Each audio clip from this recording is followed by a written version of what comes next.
નમસ્કાર મારા વહાલા વિદ્યાર્થી મિત્રો, સ્વાગત છે તમારું।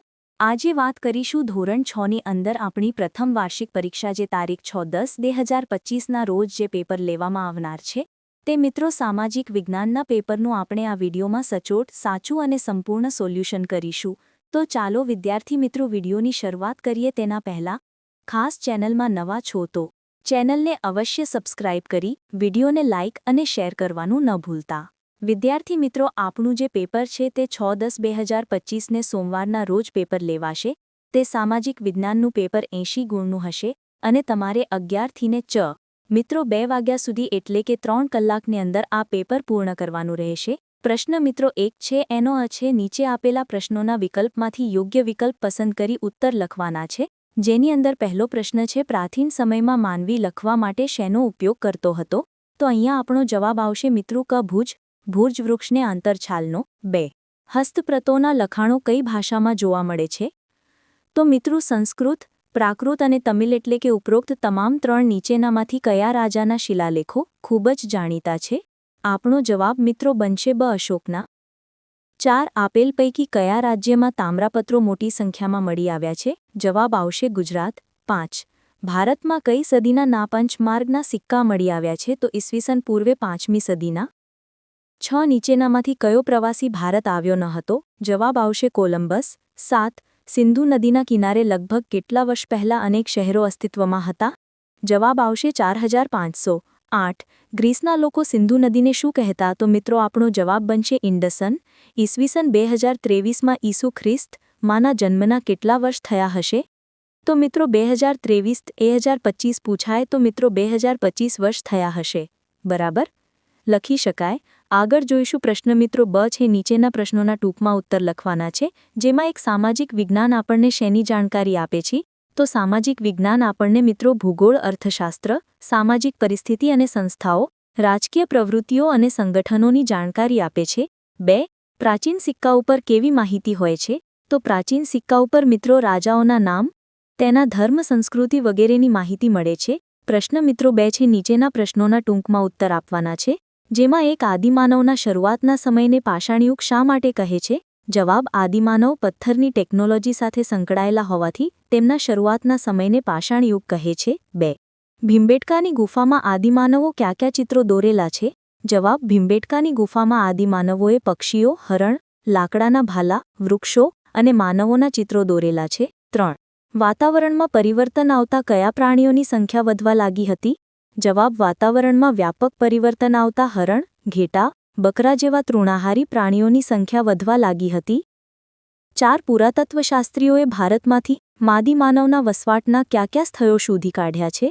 તો પુરાતત્વશાસ્ત્રીઓ ભારતમાંથી આદિમાનવોના વસવાટના ભુર્જ, ગુફકાલ, કોરંગી, મેહરગઢ, લાંઘણાજ, ભીમબેટકા વગેરે સ્થળો શોધી કાઢ્યા છે। પ્રશ્ન મિત્રો 3 છે ખાલિયાપુરો, જેની અંદર એક હડપ્પીય સભ્યતાને આપણે ખાલગ્યા સભ્યતા તરીકે ઓળખીએ છીએ। તો સિંધુખેડની સભ્યતા। 2 હડપ્પીય સભ્યતામાં મળી આવેલ સ્નાનાગૃહ ખાલિગ્યા નગરમાં આવેલ છે, તો મોહેંજો-દડો। 3 લોથલમાંથી ખાલજગ્યા બનાવની ફેક્ટરી મળી આવી છે, તો મણકા। 4 કાલીબંગા હાલ ખાલજગ્યા રાજ્યમાં આવેલ છે, તો રાજસ્થાન। 5 સિંધુગણ સભ્યતાના લોકોનો મુખ્ય વ્યવસાય ખાલિગ્યા અને ખાલિગ્યા હતો, તો ખેતી અને પશુપાલન। 6 હડપ્પીય સભ્યતાના સ્થળો રંગપુર, લોથલ ગુજરાતના ખાલજગ્યા જિલ્લામાં આવેલ છે, તો અમદાવાદ। 7 ઋગ્વેદમાં ખાલિગ્યા સૂક્ત છે, તો 1028। પ્રશ્ન મિત્રો 4નો છે બંધ બેસતા જોડકા જોડીને ઉત્તર લખો, જેમાં મિત્રો મગધ તો રાજગૃહ, વસ્ત પોસાંગી, વજ્જી તો વૈશાલી, અવંતી તો ઉજ્જૈની અને કૌશલ તો અયોધ્યા। આગળ જોઈશું પ્રશ્ન મિત્રો બ છે નીચેના પ્રશ્નોના ટૂંકમાં ઉત્તર આપવાના છે, જેમાં એક નંદવંશ વિશે ટૂંકમાં જણાવો। જવાબ મહાપદ્માનંદ દ્વારા સ્થાપિત નંદવંશ સૌથી શક્તિશાળી વંશ હતો। મહાપદ્માનંદ ભારતનો સૌપ્રથમ સામ્રાજ્ય નિર્માતા ગણાય છે। તેના સમયમાં મગધ ભારતનું સૌથી શક્તિશાળી રાજ્ય બની ચૂક્યું હતું। સિકંદરના ભારત પરના આક્રમણ સમયે મગધ પર નંદવંશનો ધનનંદ નામનો રાજા શાસન કરતો હતો। બીજો પ્રશ્ન પ્રાચીન સમયના કોઈપણ 4 ગણરાજ્યોના નામ? તો મિત્રો પ્રાચીન સમયના ગણરાજ્યોના નામમાં 1 વૈશાલી, 2 કપિલવસ્તુ, 3 મિથિલા અને 4 કુશિનારા। 3 ગણરાજ્ય અને રાજાશાહી રાજ્ય વ્યવસ્થામાંથી તમને કઈ શાસન વ્યવસ્થા ગમી?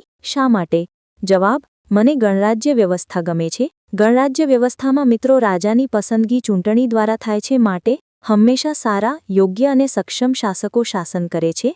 આવા શાસકો દ્વારા થતું શાસન પ્રજાહિત, પ્રજા કલ્યાણને લગતું હોય છે અને કોઈ રાજા પોતાની મનમાની કરી શકતો નથી, માટે ગણરાજ્ય વ્યવસ્થા ગમે છે. પ્રશ્ન મિત્રો 5 છે.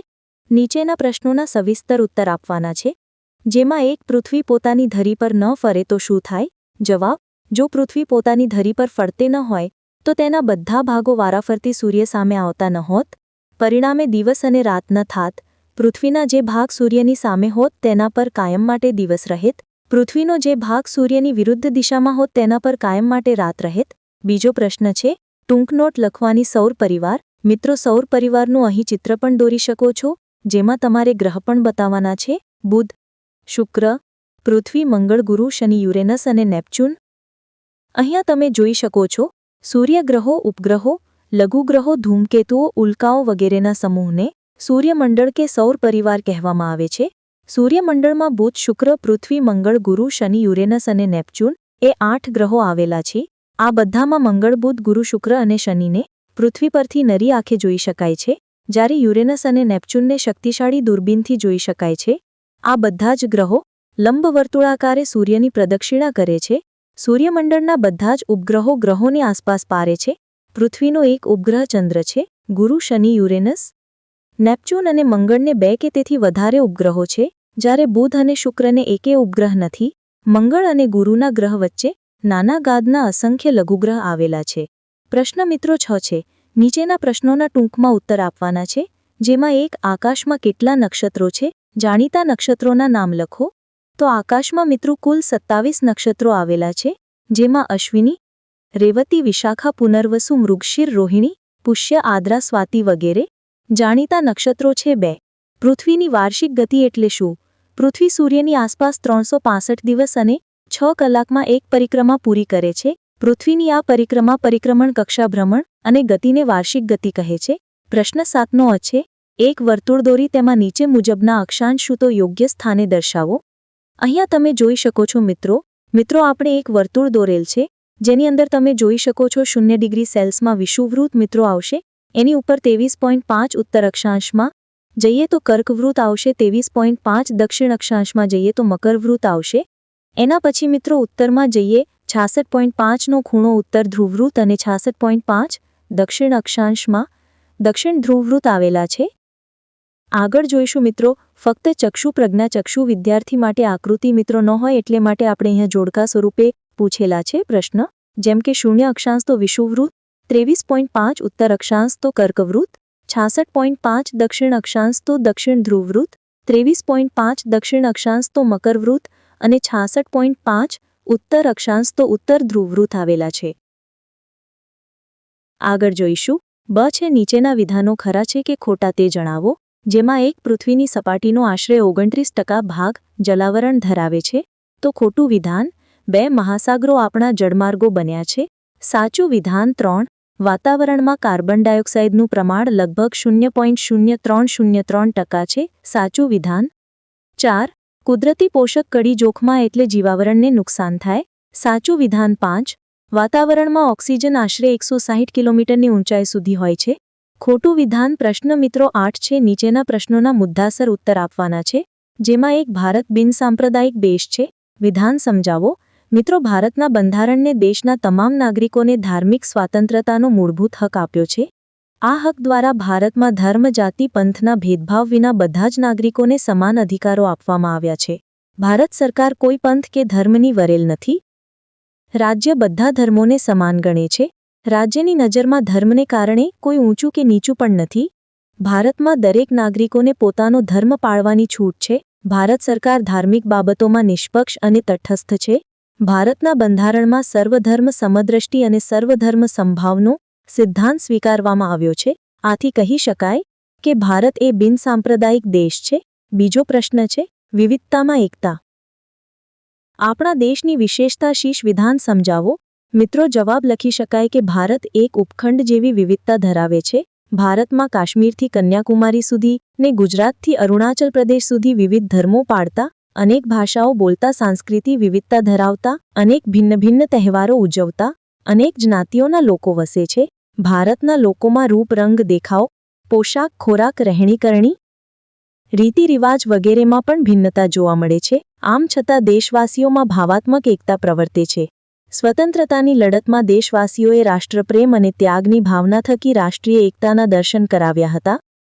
ભારતીય વસુદેવ કુટુંબકમ સમગ્ર વિશ્વે કુટુંબ છે એવી ભાવનાને વિશ્વમાં સાકાર કરી છે. દેશમાં અનેક પ્રકારની ભિન્નતા હોવા છતાં સૌ ભારતવાસીઓ સમરસતા અને સહઅસ્તિત્વની ભાવનાથી જીવે છે. ભારતની પ્રજાએ વિવિધતાનું સંવર્ધન અને જતન કર્યું છે. આમ વિવિધતામાં એકતાએ આપણા દેશની આપણી સંસ્કૃતિની આગવી વિશેષતા છે. ત્રીજું છે છોકરા અને છોકરીના ભેદભાવ વિશે ટૂંકમાં જણાવો. મિત્રો, સરસ મજાનો પ્રશ્નનો જવાબ આપણે લખી શકીએ કે સ્ત્રી પુરુષમાં જૈવિક ભિન્નતા છે, તેથી છોકરા છોકરીના ઉછેરમાં ભેદભાવ રાખવામાં આવે છે. આજે ઘણા કુટુંબમાં મહિલા ઘરકામ કરે, રસોઈ